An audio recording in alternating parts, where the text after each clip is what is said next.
Hello there. I wanted to make a quick video, I guess, about the Mandela Effect. I normally don't make Mandela Effect videos because it's not easy to vet this topic. So before we proceed, a little backstory on this topic of the Mandela Effect and how it revolves around particle accelerators like the one in my hometown, not to mention the big one in Switzerland known as CERN. CERN, a nuclear research facility, the Large Hadron Collider is a 17-mile circular tunnel buried 500 feet beneath the border of France and Switzerland that uses powerful magnets to collide subatomic particles at incredible speeds. Some believe CERN is responsible for what is known as the Mandela Effect. From its location on a former temple to Apollo, to statues of the Hindu god of destruction, strange rituals, and bizarre videos. Today, thousands of people have the strange feeling the world we currently inhabit has changed.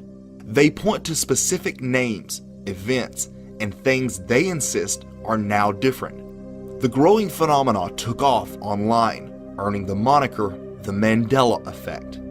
The phenomena was first noted in 2009 by paranormal investigator Fiona Broom and gets its name from the African civil rights leader Nelson Mandela, who many remember as having died in the 80s, only to learn to their dismay that their memories were false and he actually lived to be released from prison and become president of South Africa.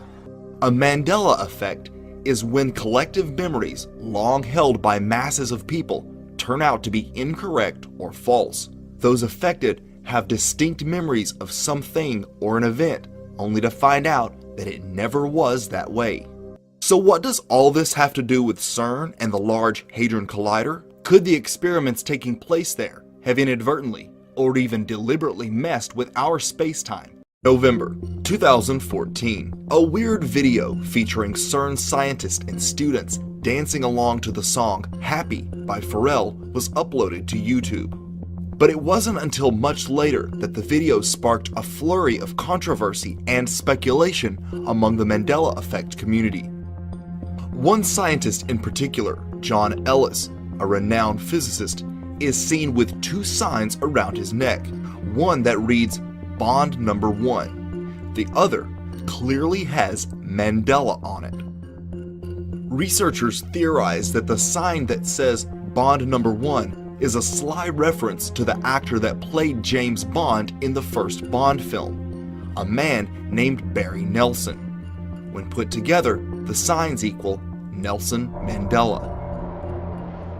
It is important to note that this video was made in 2014, before the Mandela Effect gained notoriety online. If that is just a coincidence, it's a very eerie one. Now, obviously I have some strong opinions about it. I do not think it's parallel universes slamming into each other. I believe in God's enclosed earth, this one place, whatever it is, God's terrarium, and the idea that they're changing things in the Matrix, not this whole parallel timeline thing. I made one talking about the Bible verses. I made one talking about how X-Files has been punking us for 20 years. But anyway, what I wanted to talk about is the University of Saskatchewan, my alma mater, has a particle accelerator. The University of Saskatchewan Particle Accelerator Laboratory is a linear accelerator facility on the University of Saskatchewan campus in Saskatoon, Saskatchewan, Canada. The facility was constructed in 1962 at a cost of $1.7 million under the direction of Leon Katz. This whole particle accelerator thing, why does it interest me, or why do I bring it up? Because this Mandela Effect thing, I guess I just wanted to talk about a personal Mandela Effect. And is it possible that this particle accelerator in Saskatchewan may have facilitated it? Now the theory goes is when they fire these photons of light and the accelerator, they speed up, they go in circles around this thing until finally they collide, and then they measure the velocity, they measure the impact, they measure the explosion. They think it can help them study the origins of the Big Bang. Well, the Big Bang's a load of bollocks, but the alternative motive of this thing is people are theorizing they're punching holes in the fabric of reality, making portals. Other people theorize that they use it to actually time travel. I don't necessarily believe in time travel. I think if it's possible, only energy could travel through time.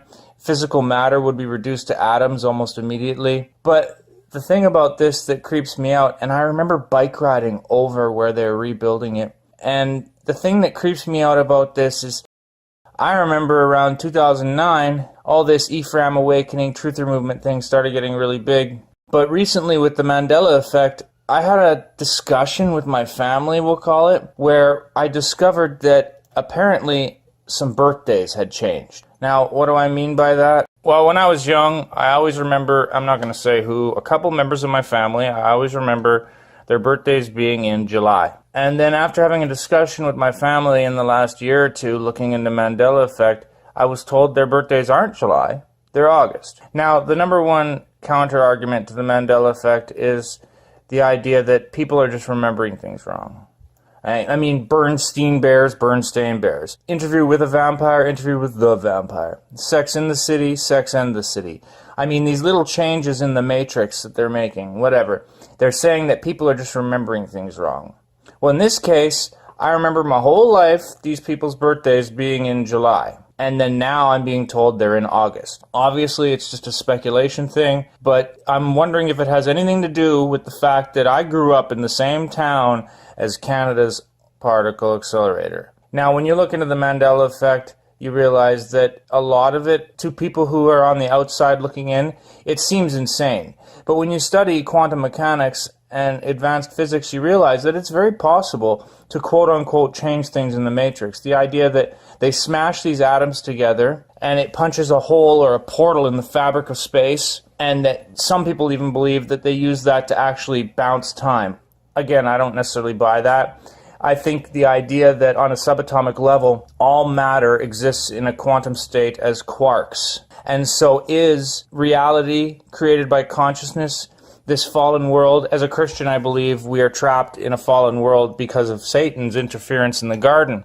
But is there a nature to not the holographic universe or the simulation that some people push, but the idea that matter is held together by the electromagnetic field, and as such, can this reality be altered on a subatomic level? Like, there are particles that only exist when observed, and that's not creepy or anything, but the idea that if they could change things in the matrix, why would they do it, or this, that, or anything? I mean, this is why I don't make a lot of Mandela Effect videos, because it's all speculation. But I just wanted to actually make this video about the particle accelerator. It's funny, you know, I almost completely forgotten about this thing. I had been thinking about it a while ago, but it got me thinking about this place. And it creeped me out because it makes me wonder what else is going on at the University of Saskatchewan. The public face of this project is that they're using it to study the nature of light, the speed of light, or Big Bang, but again, this is all speculation. The idea of the Mandela Effect, I know a lot of people freak out with the topic of Bible verses changing, but I've made other videos about that, and like I says, the Word of God is written on our hearts, not in some book, some object in this fallen world. So I don't know. I just thought this was interesting. There's a particle accelerator where I grew up. And look at all these citations. These poor scientists, they honestly think black holes are real, and they honestly think the Big Bang is real. I pray for them all to look into the electric universe model and to understand that black holes are not tears in space-time. They're supercharged clouds of plasma, oppositely charged, slamming into each other at a medium pace. And that when people see the gravimetric wave distortions, or whatever you want to call it, from black holes as they theorize, their observations are correct, but their conclusions are insane. They conclude that it's a tear in space-time, when in reality it's just clouds of plasma. But again, around the same time I was born, they started building this thing and using it hardcore. This is a whole nother piece of the puzzle coming in on my chaotic, crazy little life. So, I don't know.